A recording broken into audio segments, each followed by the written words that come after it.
And away we go. So good morning, good afternoon, good evening, everyone, wherever you happen to be in the world today. Welcome one and all to Coffee Talk. It is time once again for Coffee Talk Live, where we will be having some discussion about what is going on in the world here today. We'll take a look at some clips from the news, have a little bit of dialogue that we will share with those of you who are able to join us for the live portion. And if you're listening somewhere else and you would like to join the live portion, you can find us Monday through Friday at 2 p.m. Eastern Standard Time on YouTube on Coffee Talk and Prepper University. That is at Coffee Talk Live and at Prepper University. You can find us on X at Coffee Talk Chat, and you can find us on fistfulofradio.com, podcasting out of Atlanta. As we get ready to jump off here, naturally, I do read through as many of the comments as is reasonable for the benefit of those of you who are listening and not able to see. And I have a couple of felines in the room. I've got Monkey in the room, and I've got Miss Kitty. Miss Kitty, you can kind of see sitting behind me here. She is right there for those of you who are looking, sitting on the printer, and Monkey is in the corner. But I'll go ahead and greet some of the people that have chosen to say hello today. I see Jane has joined us. That's right, Fanny Willis is the highlight of my thumbnail today, and she is in trouble.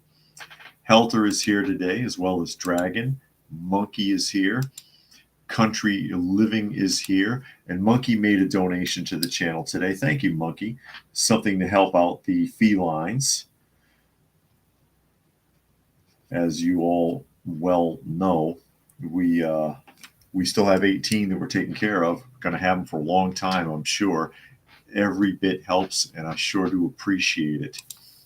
Brian is here, as well as John. He wants cats and news. It's coming. Cyberjack Sr. is here. So here we get ready to go. Monkey. Here's Monkey. Like you can see Monkey. There he is. That's Monkey. And Miss Kitty is behind me there. She's kind of hard to see. Laying on top of the printer. Just kind of clingy today, Miss Kitty. Hanging on. But yeah, we'll go ahead and we'll get going here. And of course, one of the big stories today is Fani Willis. Apparently, she has been neglecting to respond to official requests. So dereliction of duty coming right up. She's in trouble, especially with all the other charges surrounding Trump basically crumbling at this point. The charge about the charges for January 6th, the incitement charges have been dropped. The misappropriation of government documents charge has been dropped, which, we all know he didn't incite anything, and we all know he didn't steal documents. He didn't take documents that he wasn't entitled to. You like Trump or you hate him, it's not fair to set him up, basically. And we've watched the Justice Department be weaponized against this guy. And that resonated with a lot of people because that's happened to many of us, myself included, when I had to deal with family court. I know what it's like to have a system working against you, and you're trying to be honest and do the right thing, and you're just getting screwed by lies and by deceptive practices, even from the agencies themselves. The trial that Bragg brought to court in New York over the Stormy Daniels hush money case, which is basically just a non-disclosure agreement, which is not illegal. He altered the law to get a conviction, and that's on hold. The judge doesn't want to proceed with it. He doesn't want to proceed with it because he can't make it stick. As soon as he gives a sentence, then Trump officially becomes a felon. He's not yet. This is something a lot of people don't understand. He's not technically a felon. There's been no sentencing. It's one charge with 34 counts, not 34 felony charges. But it's hard to explain to most people who do not understand how the law works in that regard. But essentially, without sentencing, it doesn't mean anything. And he's not going to proceed with it because if he does pass sentence, there'll be an appeal, and it'll get thrown out because Bragg altered the law to get the conviction. He cheated. And so is this woman. So is this woman. As we get on to the first story here, Fani Willis, and this will be a Newsweek article coming up here. And Fani, however you want to pronounce it. I thought it was Fani. I don't know for sure. Fani Willis may have to pay conservative watchdog after judge's ruling. She's in trouble. Fulton County District Attorney Fani Willis may have to pay attorney fees to conservative activist groups after a hearing later this month. Willis was sued by Judicial Watch in March. The group alleged that Willis failed to comply with an open records request for documents and communications sent out to receive from Special Counsel Jack Smith and the U.S. House January 6 Committee. Superior Court of Fulton County Judge Robert C.I. McBurney ruled on Tuesday Willis is in default for failing to comply with court deadlines. Judicial Watch is known for filing frequent Freedom of Information Act lawsuits. The conservative group says it promotes transparency, accountability, and integrity in government, politics, and law, according to the website. A hearing on Judicial Watch's request for attorney fees and costs is scheduled for December 20th. They requested documents that they were legally entitled to. She refused to cooperate. Fani refused to cooperate. And as a result, she's in contempt and been ordered to release said documents. On top of that, now there'll be an additional hearing because now she's going to be held accountable for the fees and court costs and everything else from this watchdog group. Judicial Watch, all right, I read that part already.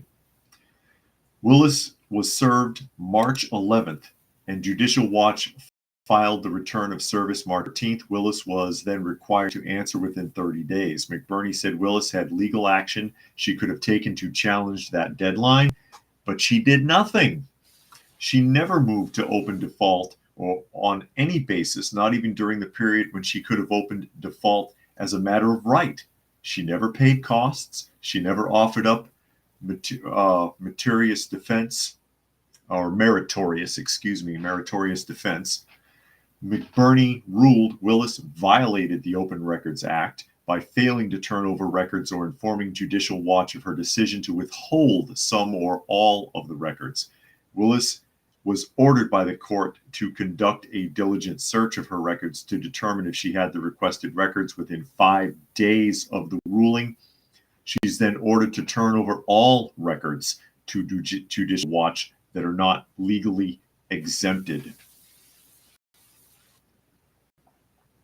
Judicial Watch has also asked the court to declare that Willis violated the ORA order, the district attorney's office to search for and hand over all records, award attorney's fees and costs, and provide any other relief the court deems would be proper. Now, this is a quote. This is a quote from Judicial Watch. Fani Willis is something else. We've been doing this work for 30 years, and this is the first time in our experience a government official has been found in default for not showing up in court to answer an open records lawsuit. And that's from Judicial Watch President Tom Fitton. And he goes on to say Judicial Watch looks forward to getting any documents from the Fani Willis operation about collusion with the Biden administration and Nancy Pelosi's Congress on her unprecedented and compromised, quote, get Trump prosecution, which is a quote from Nancy Pelosi.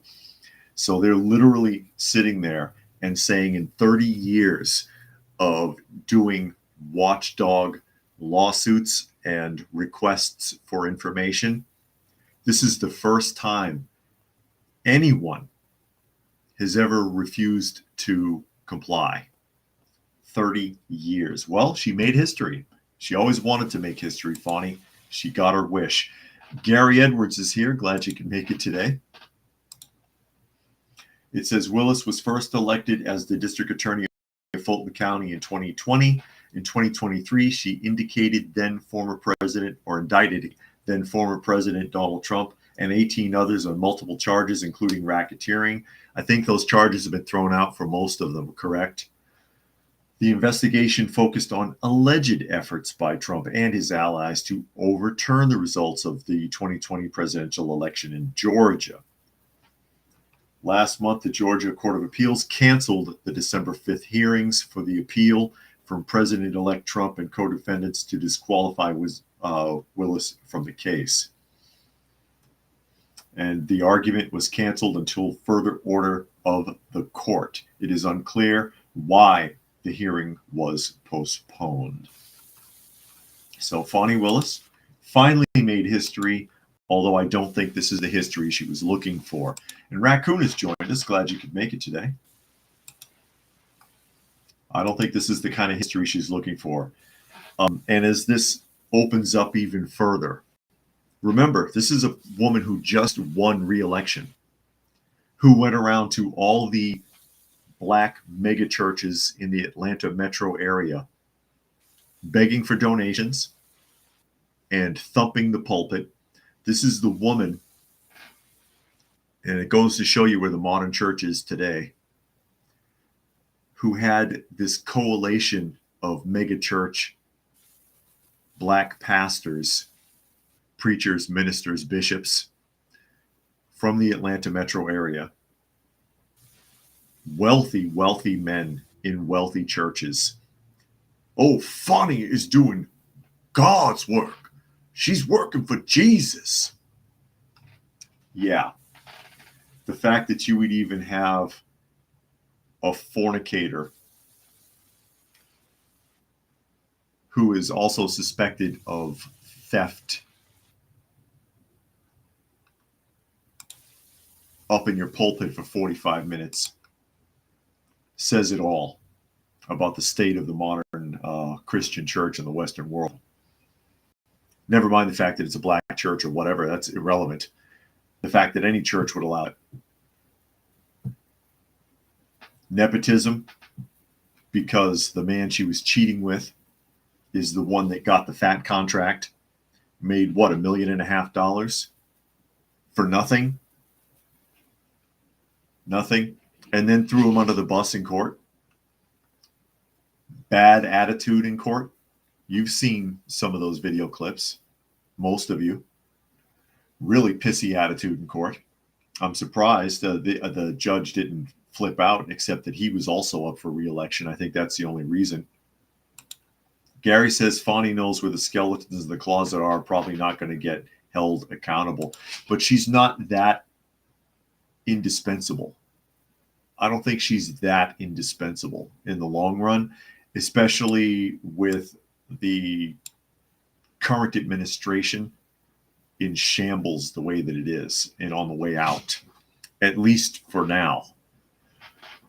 I don't think this is going to go over well. And it's additionally embarrassing, as was pointed out here by the Watchdog group. This is the first time in 30 years any government official has failed to comply to requests. Ever. Because she's that defiant. She thinks that her Teflon coating is that thick, that she's untouchable. She thinks she's Hillary Clinton here, and that she's going to get away with murder.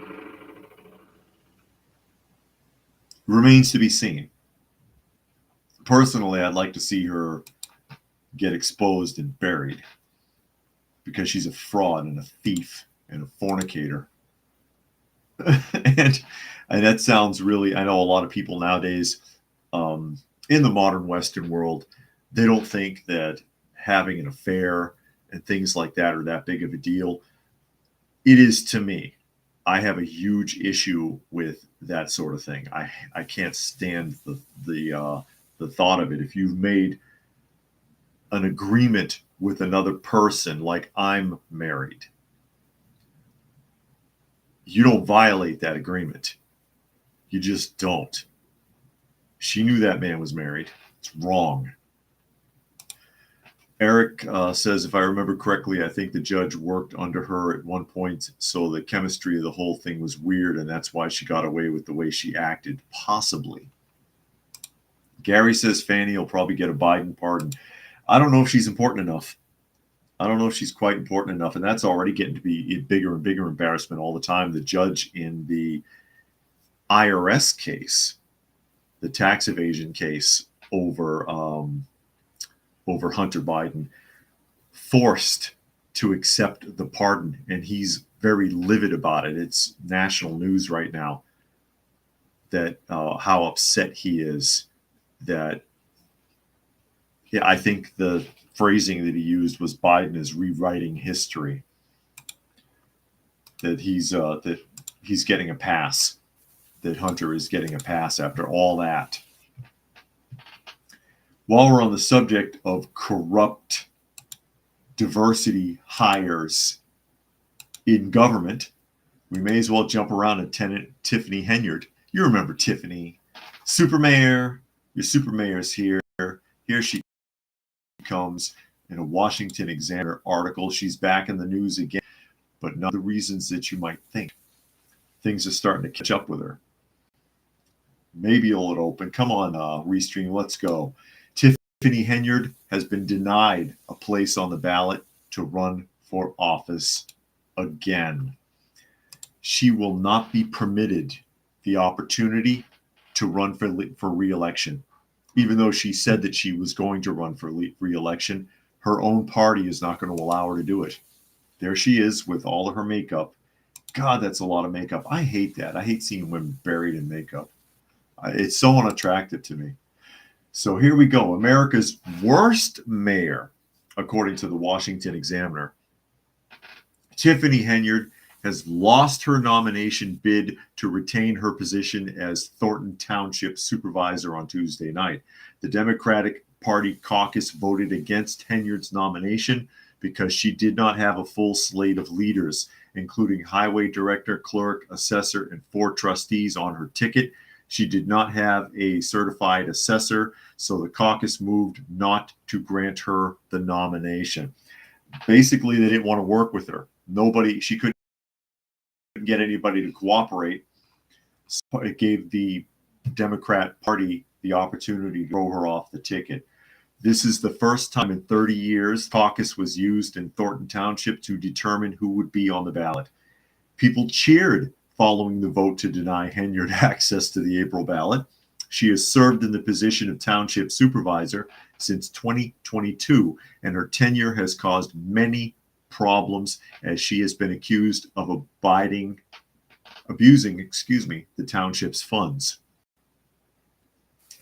She serves as the mayor of Dalton, and an audit from former Chicago Mayor Lori Lightfoot reviewed that under Henyard's leadership, the village credit cards paid for 9 domestic trips, $43,000 spent on Amazon in one day, $8,000 worth of purchases at Wayfair, and $2,000 spent at Best Buy.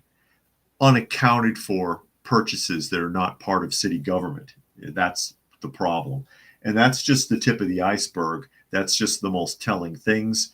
Because again, that township, if I remember correctly, went from being 5 or 6 million in the black to being at least that much in the red now. She serves as here we are. In lieu of Henyard, the caucus selected Illinois State Senator Napoleon Harris to be the Democratic nominee.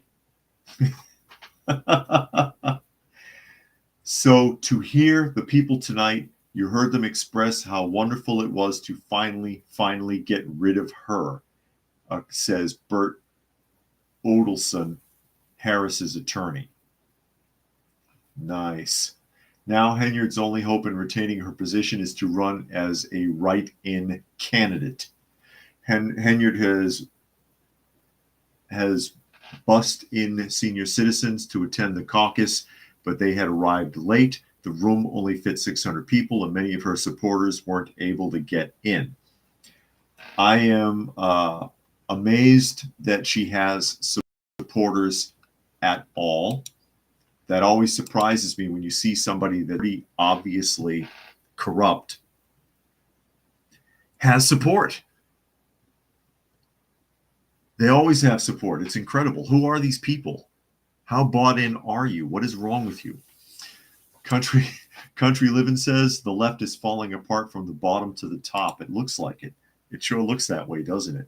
But yeah, Tiffany Henyard denied access to the ballot by her own party. And they gave the nomination to someone else, some guy named Napoleon. She, of course, still has the opportunity to do a write-in ballot.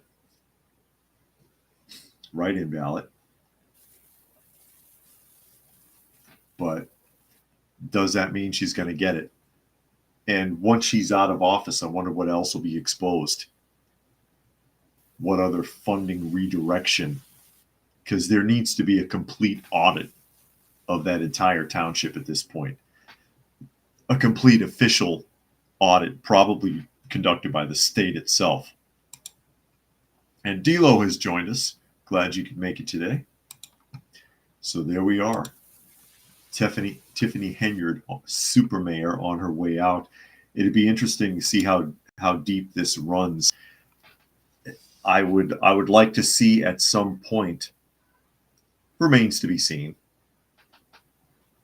that an official state audit is conducted and officially putting the stamp on it that funds were misappropriated, and then Miss Henyard can be the super prisoner instead of the super mayor.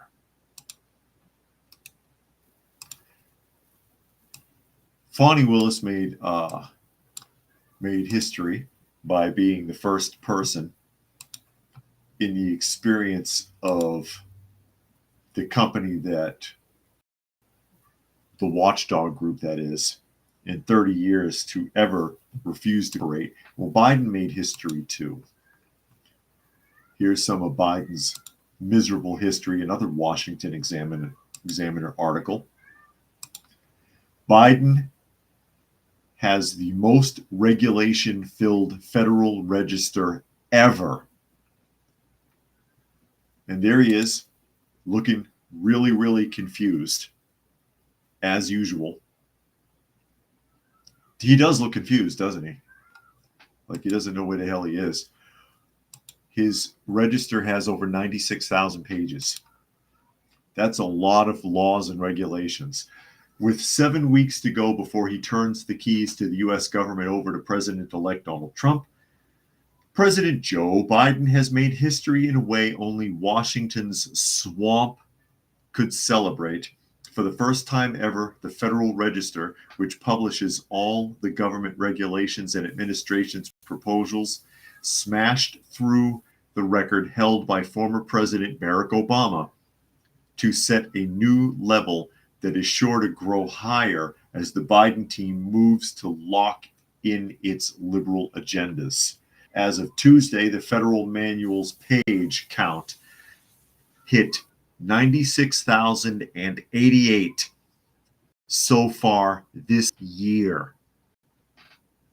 96,088 pages of federal regulation oversight against the American people.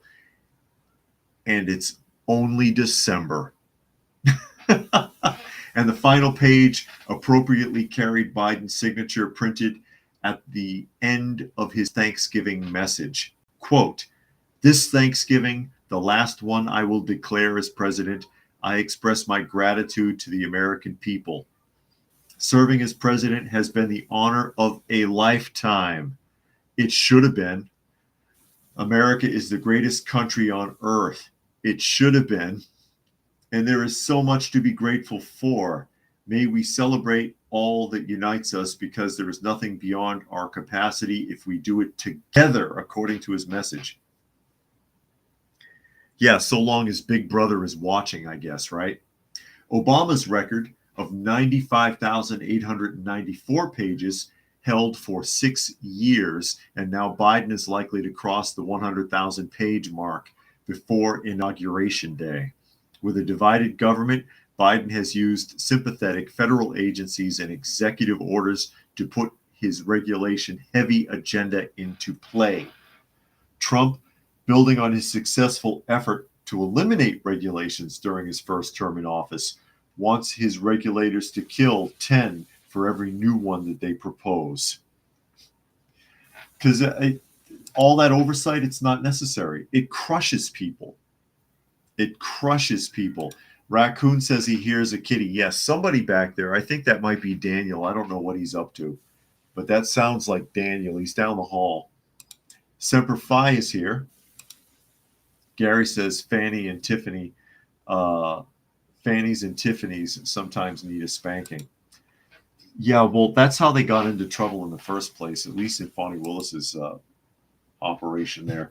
So it says, in a post to Forbes, he encouraged Trump and Congress to freeze and eliminate regulations from Biden. And that's Clyde Wayne Cruz. It says, as Trump prepares to take office, he inherits the regulatory aftermath of 4 years of major legislative enactments on infrastructure, inflation, and technology. At play now is a fusion of spending and regulation that policymakers should acknowledge. The hundreds of billions in subsidies, grants, contracts, and other outlays will have far-reaching effects in their own right, as regulation may increasingly be laundered through these channels instead of notice and comment rule writing, Cruz wrote. It's an incredible mess. It's going to be so hard to clean this up. It's going to be so hard to clean this up, and I don't know if there's going to be enough time. I don't know. I mean, I don't know if 4 years is enough time. And as Ramaswamy had pointed out, and I've mentioned it before, he said that him and Musk are going to try to move as quickly as humanly possible because they're afraid if they don't get it done fast, it'll never be done. It'll never be done. This is sabotage. Daniel, are you the one making all that noise? Come here, Daniel. Come here, Daniel. I think that's Daniel making all that noise. No, he's running away. All right, be that way. That was Daniel, by the way, who was carrying on. I think he wants attention, but he wants to play, or else he wouldn't have run. If he runs from you, he wants you to chase him, actually. He likes that. But all of that regulation, and it needs to be cleaned up and it needs to be wiped out because it does cost hundreds of billions of dollars every year. That's your tax money that's being wasted. And it's for a lot of programs that don't need to exist. It's a lot of red tape. It's a lot of overlap. It's unnecessary. It's unnecessary. Jericho says it's like the Democrats are, I'm a competition on who can destroy the country worse, or in a competition on who can destroy the country worse, quicker, and more efficiently. Shouldn't they have been in an assisted living facility? Most of them are old enough to be in assisted living. The White House is the world's most expensive assisted living facility because it's been taking care of Biden for the last 4 years. Come on, come here. Here we go. Daniel, everybody. The rarely seen Daniel. Say hello to everyone. This is your vocal cat of the day, making all of that noise down the hall so that the people who are watching even heard. Yeah, that's right, Daniel. How are you doing today? Daniel obviously wants some attention right now, but I can't give him too much because I've got to keep going with the news. Why don't you go find Monkey? Monkey likes to chase you around the house. Anyways, with that out of the way, yeah, it's going to take a lot. It's going to take a lot to clean that all up. And I don't know if it can be done in time. I don't know if it can be done in 4 years. It's a lot easier to destroy something than it is to fix it. We're watching the country getting wrecked in record time. It's being destroyed. It's being dismantled. And people don't realize how much damage has really been going on. even just with, but never mind all the regulations, never mind all the money that's thrown all over the world, never mind all of the uh, what trillions at this point that's been given to the Ukraine and everything else. All of the illegal immigrants that have been allowed to come into the country, which is a bigger problem than you might realize. While you're talking about, I mean, not just the fact that there's all of that welfare that goes out to them, because we're paying for their housing, for their education, for their clothing, for their food, for everything else. Never mind all the illegal activities that some of them bring with them. There's also the displacement that takes place within the job market. And I think people don't realize, and most people don't understand how this works with supply and demand for employees. If you want good jobs with good benefits, then you need to have more jobs available than workers. Not too much of a gap, but enough space so that a company feels compelled to entice workers to come with good salary and good benefits. If you have more workers than you have jobs available, you can treat people like shit because somebody will take the job because they're desperate. Okay. Just for an example, I know I went off on a tangent here, but just I want to make my point real quick.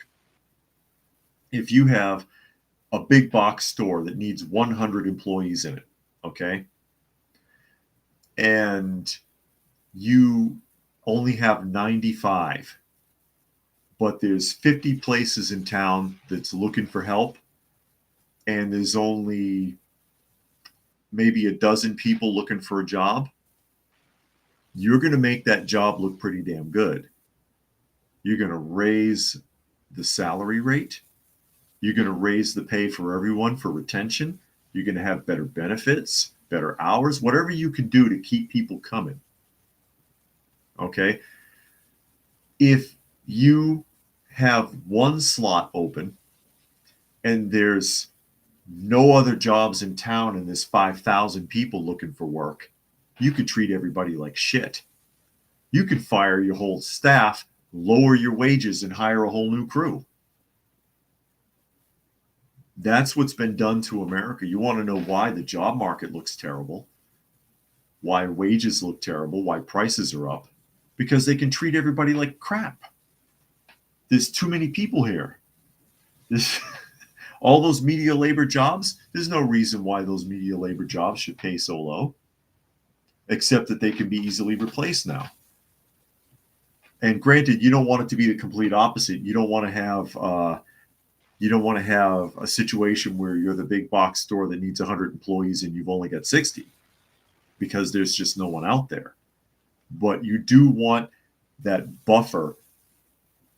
What's healthy for the economy as far as job market is concerned is that there's just enough spaces available for someone to work, that there is a demand for employees, a little bit of demand for employees, not what we got going on here with just tons of people pouring in.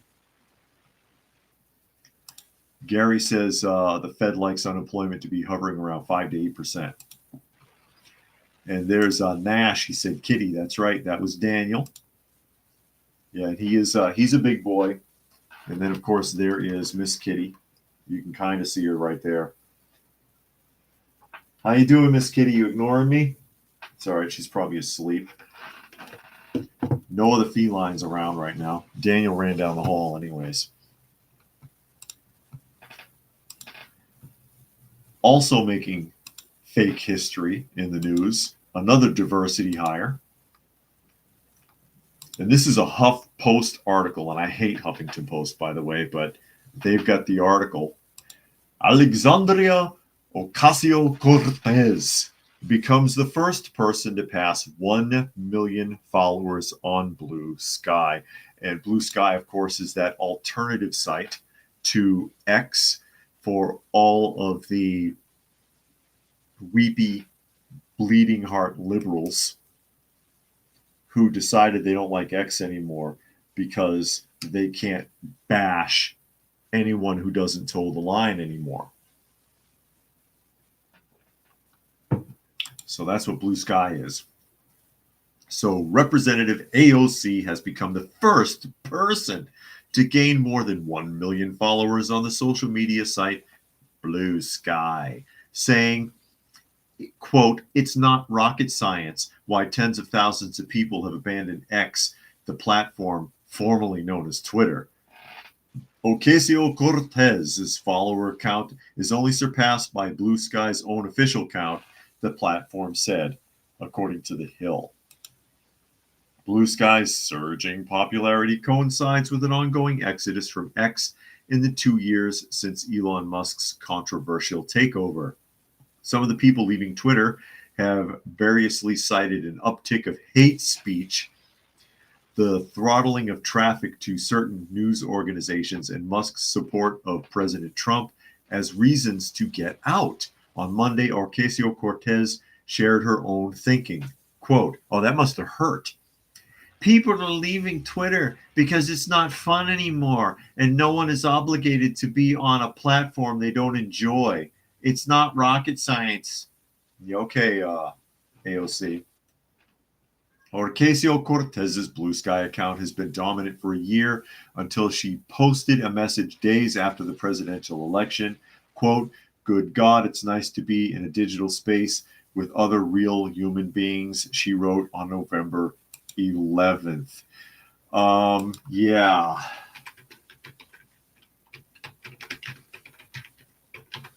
And here's what I wonder.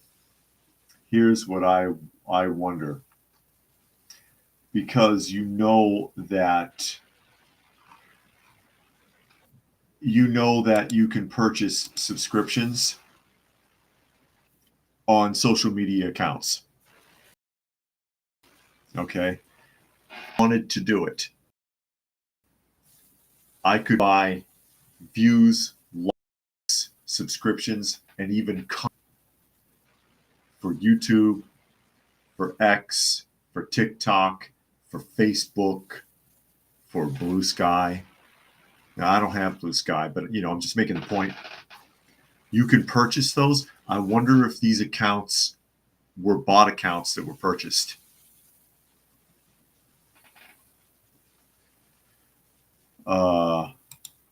Gary says blue as in Democrat. I believe so. And there's my question. Gary also says, how many followers are bots? Because I wonder if you can, I know everybody loves that. Jericho says it's not rocket science. No, she wouldn't know anything about that unless there's a drink called a rocket. Is there an alcoholic drink called a rocket? I wonder if she knows how to make it. But you can purchase, again, and you all know it, and I've even done videos on it. I did a video about it like a year or two ago, that you can purchase, and you can look it up on Google or Bing or whatever you got there.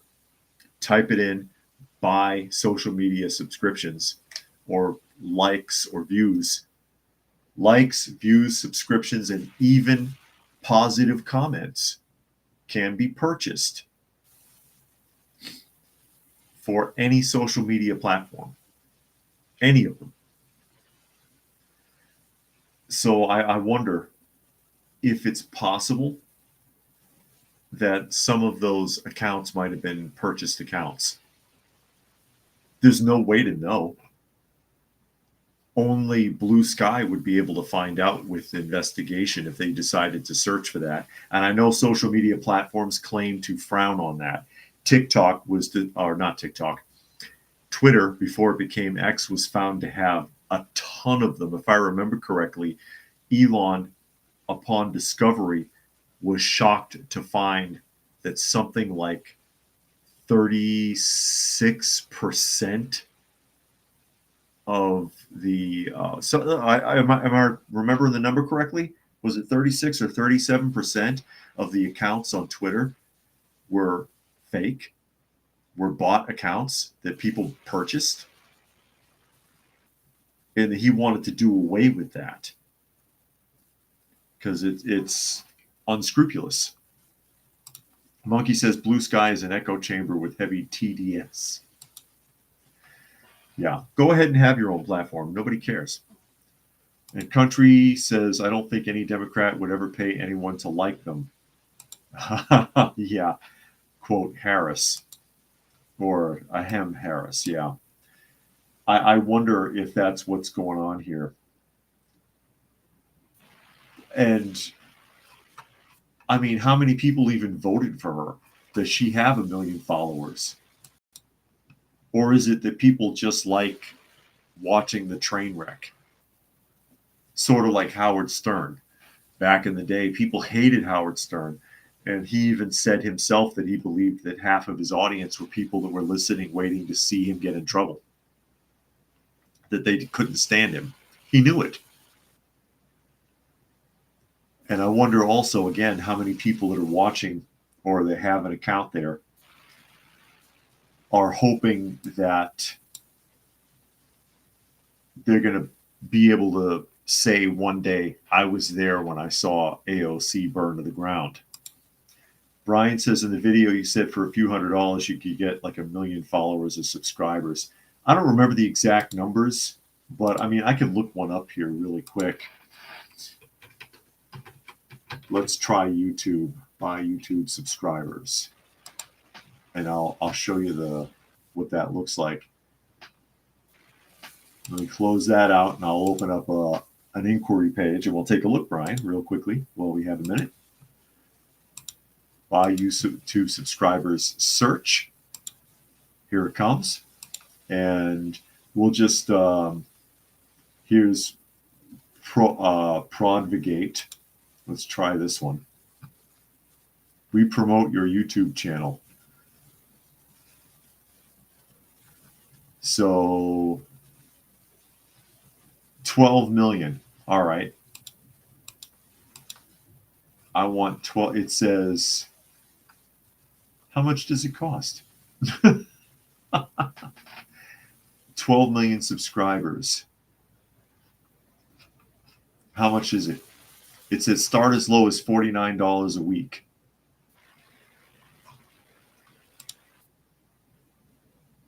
No, I don't want to give them any information, though. Let's open up somebody else. Rise Karma. I just want to see a number. How much does it cost?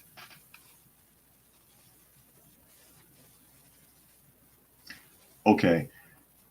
Rise Karma will give you 100 or 10,000 followers on YouTube for $119.99. One-time payment. Certified premium followers. Delivery within 2 to 7 days. And there's a half off promotion right now, so it would be $60 for 10,000 followers. That's what that would cost. Gary says we're locked into a culture and religious war with progressive cheaters online who most likely have billionaires helping fund the buying of bots and trolls for influence peddling. And Donna says no to Trump. Says no to Trump. Here I can get 500,000 followers for $499, $500, 50,000, excuse me, 50,000 followers for $499. Are you looking at the same thing I am? No, I don't think you are. Hold on a second. Let me get the right screen up there. I'm sorry. I see what happened. I'll open. Here we go. This is the one you want to see. This is the correct page. That's Rise Karma, and here comes your price list. And it said on the thing that it's got a half price sale. It must be for Black Friday. So there you go. So I could, for around $500, less than that even, I could get 50,000 followers. Bam, just like that. Country says certified premium followers sounds like buying food. Do they have certified organic followers? I don't know. And that comes with views and thumbs up. That comes with views and thumbs up. And it says they currently cover Instagram, TikTok, Facebook, YouTube, and X. This particular company can give you, oh, they have more. Okay, Twitch, SoundCloud, Spotify, Threads. All right, there's a bunch. There's a bunch more than that. So there we are. What do you think, guys? No, I don't need to do that. I don't like that idea. So Gary says conservatives want quality, progressives want quantity. Evidently, that's what it looks like, isn't it? We'll bounce to Boston and another diversity hire that's in trouble. And this is an Axios article coming up. But yeah, I think that's how a lot of these people do it. Politicians, celebrities, whoever. I think they buy the views. They buy the views. They buy the likes. They buy. You can even buy, again, comments. You can buy comments. And that's what Brian is alluding to. Here's his comment. It says, that's also how celebrities get so many followers, as if anyone really cares what they're having for dinner or where they are traveling. No, in most cases, they don't. I mean, there's a few people, they might have some intense followers, but whatever. Axios article, Boston councilor Fernandez Anderson faces federal investigation. And that is Fernandez Anderson. F-E-R-N, yeah, Fernandez Anderson. There she is. Under investigation, Boston City Councilor Tania Fernandez Anderson. All right, that makes more sense. Is reportedly under federal investigation. Federal authorities have sent subpoenas to City Hall, according to the Boston Globe, citing 2 people with knowledge of the requests. In response to public records requests regarding subpoenas sent to City Hall, the city told the Globe it is aware of responsive records. The subpoenas were not released to the media because the U.S. Attorney's Office says the integrity of a grand jury investigation could be affected. The nature of the investigation has not been reported because this just happened.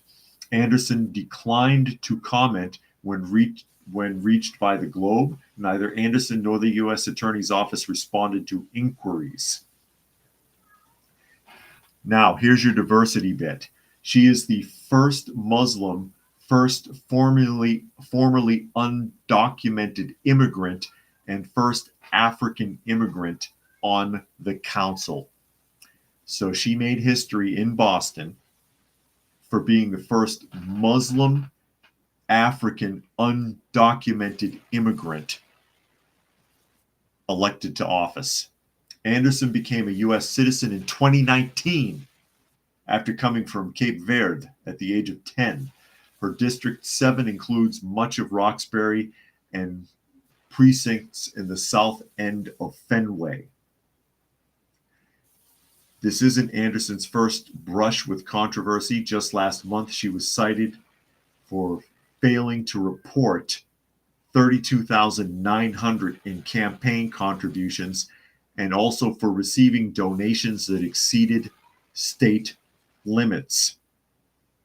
In January, she went viral in conservative circles for appearing to not recite the oath of office during inauguration and was asked to repeat it.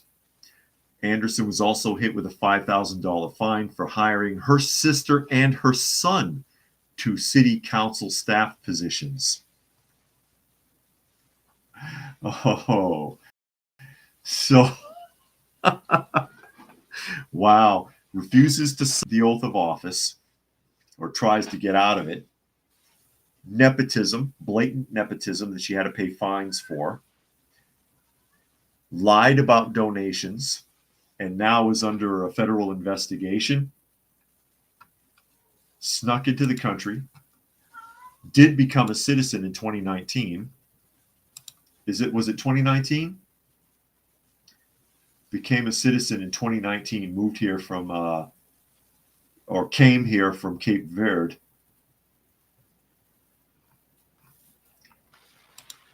There's your diversity hire, ladies and gentlemen.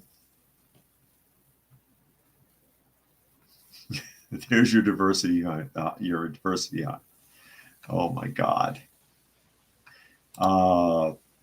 Parallaxical says they left Facebook in 2016. Propaganda had become rampant. I think it helped me to remain more objective. What is sad is our education system has been destroying the culture for a long time. That's true. Gary says phony profiles are created and maintained just to sell online influence. Parallaxical also says if people understood that popularity doesn't mean anything. Yeah, it really doesn't. It doesn't. Yeah. I mean, it's nice to be popular, but you don't need that to be happy. Brian says only difference between them and us is they have the money to be willing to buy them. And here's Moki joining us. Can you hear Daniel yelling in the background? And Gary says, love that dirty water. Yeah, that song. Yeah, Boston is my home. And that song. Oh, what? Daniel. Yeah, he's back in the room. He's had a toy mouse in his teeth, which he just dropped. I can't throw it right now. I can't even reach it. It's referring to what used to be called the Emerald Necklace, which is a man-made circular like creek that was attached to the Charles River that runs all through Boston, and it was a disaster. The project was a disaster. Country said, what's the problem? Sounds like a typical politician. I know she does, doesn't she, nowadays? Nostalgic Pod Blast is here. Nostalgic Pod Blast, that is your show promoter from Fistful of Radio, where you can find me Monday through Thursday at 4 p.m. Eastern Standard Time and Friday at noon, as well as some other things if you wanted to check out Nostalgic Pod Blast's channel or Fistful of Radio. Eric Peter says he watched some other YouTube channels who literally have like 250,000 subs, but when they do a live, they have like 20 people watching. Yeah, because they purchased those subs. But this is an example. Again, we've been looking at them all day. Fonnie Willis, Tiffany Henyard, AOC, and now this one, Fernandez Anderson, or Tania Fernandez Anderson, hiring her sister and her son, nepotism, misappropriating funds because she did not report campaign contributions. She also took donations that exceeded state limits, and now currently under a federal investigation, subpoenaed for federal investigations, but they can't talk about it yet. And as I pointed out, this is just coming down the wire. This is hot news. This is hot news. And Nostalgic agrees fake subs from paid bots. And that's what's going on with AOC. That was the last article we just read, because on Blue Sky, she's exceeded 1 million subscribers already.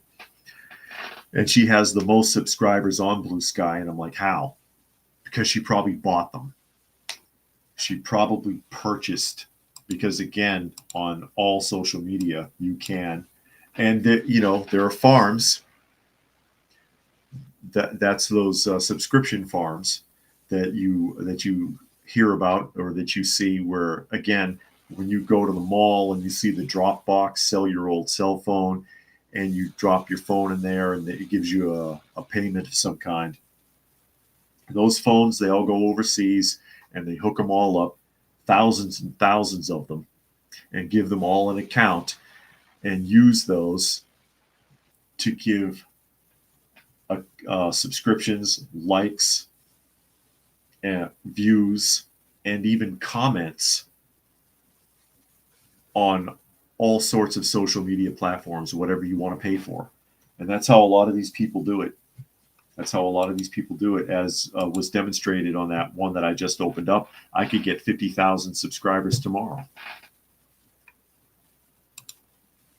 But why would I want to do that? Why would I want to do that? If I have 50,000 subscribers, I want to earn them. And I want them to enjoy what they're seeing and keep coming back, not buy them and who cares if they're there or not. Brian says, I bet buying followers is how Kyle Jenner is the most followed account on Instagram. Is it? That could be. They can afford it. Now, I shared this before. I showed the full video clip, and this is going to be an Atlanta News First article. You remember that that the Department of Justice, or the Department of Justice and the DEA got into a lot of trouble and have been forced to stop doing random searches of people on airlines because of a video. And I played the video clip, and you might recognize that officer right there from that video clip, because the guy filmed himself being harassed and, turned out to be an influencer. Viral video. So it says airline informant received thousands from passenger cash seizures. Right? Atlanta, Georgia. Let me pause this. Atlanta, Georgia, single sentence, the U.S. Department of Justice has ended a nationwide program that has seized untold millions in cash from airline passengers without arrests. Quote, I am directing that the DEA suspend conducting consensual encounters, wrote Deputy Attorney General Lisa Monaco, November 12th, directive to the Drug Enforcement Administration. The directive was an immediate response to a report from the Justice Department Inspector General that was set in motion by Atlanta News First Investigates. The award-winning investigation, quote, in plain sight, has been viewed millions of times on YouTube. One of those viewers took action, and this is the guy whose video clip you saw a couple of weeks ago. Because of that, and he set off a chain of events that led to the Justice Department shutting the program down. Earlier this year, David, whose identity is being concealed because he does actually work for the government, said no to a consensual search at the boarding gate for a flight from the Cincinnati Northern Kentucky Airport to New York. David had seen Atlanta News First investigative report, suggested asking agents, quote, am I free to go, or, quote, am I being detained, when confronted at an airport boarding gate. David said he refused to give consent because of what he saw on Atlanta's YouTube video. The DEA task force officer said David was free to go, but agents would detain the bag. David asked multiple times if he was being detained and walked on the plane with his backpack. DEA task force officer Nicholas Nimskern followed David onto the plane and removed his bag without a warrant or probable cause. Quote, so I pulled out my phone and recorded him. On the video, the officer can be heard saying, I don't care about your consent stuff. David repeatedly denied the agent's request to search the bag. The Justice Department Inspector General reopened a decades-long investigation of the Operation Jetway program after seeing this video, which was first published by the nonprofit Institute of Justice. Without the subject, the individual thinking to immediately use their cell phone to record the event.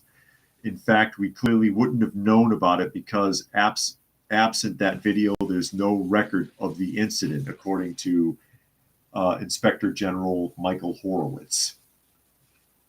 And of course, as you all know from that video clip, because I showed it here, that there was nothing in his bag. There was nothing in his bag.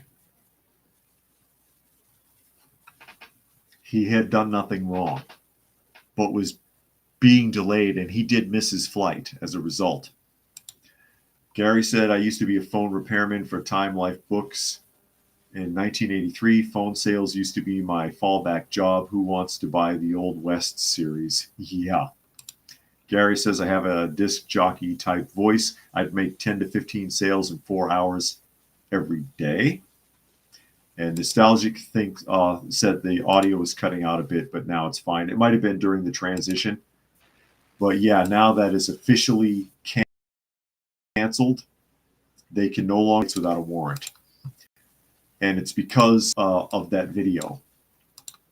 it's because of that video. As we get ready to wrap up, there's Daniel again. Daniel, and there's his mouse in the doorway. That's what he was screaming about all that time. Carrying that mouse around. He must want me to throw it for him. Daniel. Hi, buddy. How you doing? Daniel, everybody.